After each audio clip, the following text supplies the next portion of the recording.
Here's the thing about moving. It's really fucking hard.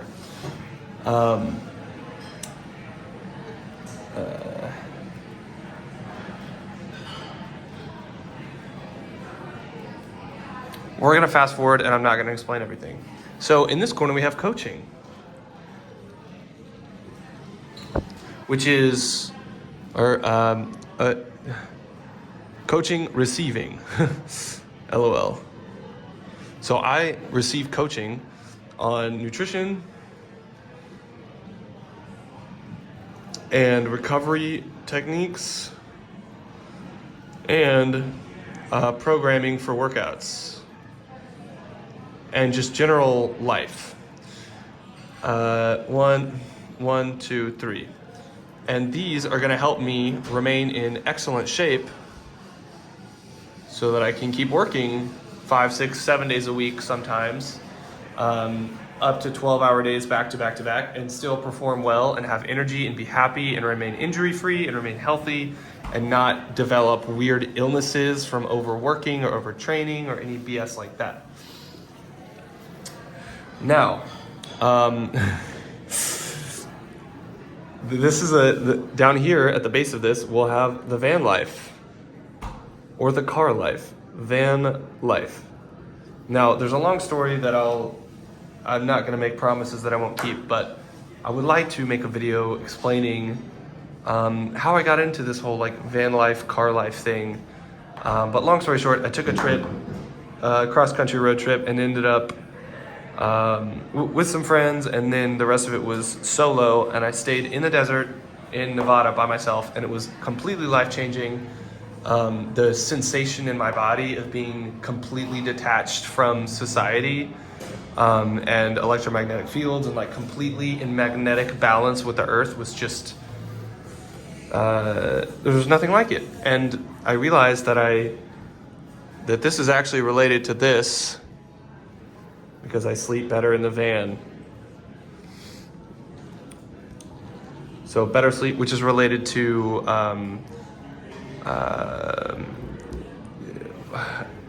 electromagnetism, because humans and mammals in general are did I spell that right? Electromagnetic. Sleep better, electromagnetic health, and general emotional detachment. Because when you're training really hard or working really hard, high physical stress and high mental stress do not go well together. I was listening to, I can't remember his name, Andy Galpin talk about VO2 max training, and one of the gists that he said was you can do it with high intensity training or with low intensity training. And he said that if you have a really stressful life, or like a normal stressful life, like you have a job and kids and like business meetings and like all that stuff and like a mortgage, it's really hard to also do high intensity training, because that will just take a huge toll on your body in recovery. And I think back to my own time in high school and early college, when I was wrestling and cheerleading and working out on my own, the seasons when I had the like 3-hour workouts 5 days a week, in the winter break of high school, like there was nothing else to do. You would get up in the morning, you would be at workouts at training at 9 a.m. and you would essentially just run and wrestle and a little bit of weightlifting, but it was mostly just running and sprinting and other wrestling drills for like 3 hours, literally 3 hours. And by the end of it, you would just sleep the rest of the day. There was nothing else that you could do, because your whole system, your nervous system, your muscles, your like everything was just so spent that there was nothing left to give, and so you had to rest the rest of the day. I was a fucking beast athlete, that's for sure. I outran everyone, and was damn near invincible in any kind of like athletic thing other than like 1 rep maxes, but you would essentially sleep for like the rest of the day and the night. Okay, enough of that tangent. This is not high school. what were we talking about? We were talking about the van life. We're talking about emotional health. We were talking about emotional detachment or unattachment, non-attachment.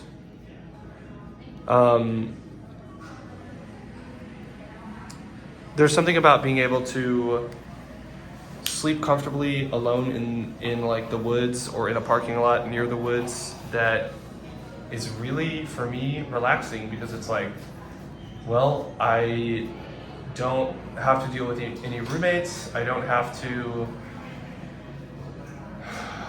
I don't know, there's just no chance that I'm gonna be approached by anyone unless it's like a murderer or maybe a police officer. And in either case, it is it is less stressful for me than like dealing with a neighbor and like trying to be nice. Because with a police officer, it's very simple. It's like, okay, you do what I'm not going to go into all that, but like it's just simpler for me. So the van life provides better sleep because of electromagnetic health, which is related to better recovery, and emotional non-attachment, which also is for better sleep, better recovery, and ideally, you save money because you don't have a rent payment. So save lots of money. Yeah. Oh, and in the winter and the summer, unless it's like, 0 degrees, or 95, which I don't think it ever gets to 95 at night. It maybe gets to 80 or 85. But there's something about sleeping in the elements that helps your body adapt to the climate, and there's other hormonal benefits and things that I don't really know about, but I've definitely experienced. So, I don't know what to call that. Climate. We're just gonna write climate because I don't know what to say about it. All right. So we're living the van life. We're working full time as a mover. We're doing YouTube and social media. So we're just gonna call it vlog, which feeds into all of it. Lots of lines. We love lines. This vlog is going to provide a lot of things that I'll talk about in a minute. But also I want to write training, which is related to the coaching, but training which for powerlifting or strongman, we haven't decided yet. But we want to see how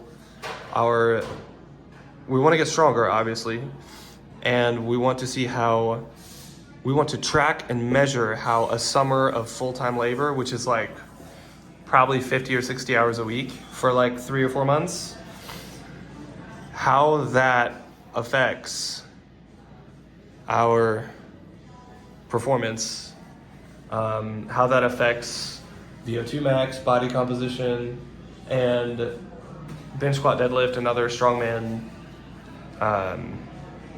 things. So basically, it's like you have the van life, and you have the fitness, which is all the rest of this, YouTube, and we're just combining them all. Maybe I should have put vlog in the middle and put labor over here. Yeah, so I think that's mostly everything, and we'll have other training modalities like. As a lifelong athlete, karate has been incredibly impactful for me. I did that for all of my childhood and most of my adolescence, or all of my childhood and not adolescence, but in college I did it as well. And then also things like wrestling was a big part. Wrestling and football were part of my adolescence. And then I also want to measure things like bone density and maybe we can put like, down here we'll put metrics. Measurable metrics. So 1 rep maxes, bone density. Because I'm convinced that a lot of my lifting and labor has increased my bone and joint health and density to outrageous proportions. And I have many stories about that hopefully I'll share. I fell through the roof one time from like 12 feet and landed on concrete on my back and got up and ran away. Not exaggerating. I was parkouring somewhere and I fell through the ceiling and landed on concrete from a little bit over a story, and the doctors, thought I should have died or like broken my back and been paralyzed, but nope, I got up and ran away and did not break or fracture or sprain a thing. And I'm utterly convinced that bone density is related to the way I trained from these things. Because frankly, for the amount of time that I've been seriously training, if I had been training for strength and hypertrophy, like specifically, I would be way bigger. But I was training to be a fucking beast, and yeah, here we are. I think I'm rambling at this point. I hope you got something out of this video. Oh, and I don't know how it's gonna work, but all the manifestation-y stuff, that might actually be for a different channel. Manifestation-y stuff and how it relates to business, tips, getting clients, and how it relates to your body's performance in different capacities, like how your beliefs about these things affect them. There will be many stories. Thanks for tuning in. Be sure to check out my channel. I've posted a total of like 6 videos. Woo! Number 7. I can count. And I hope you have a great day. Don't forget to like and subscribe. And hug a tree today.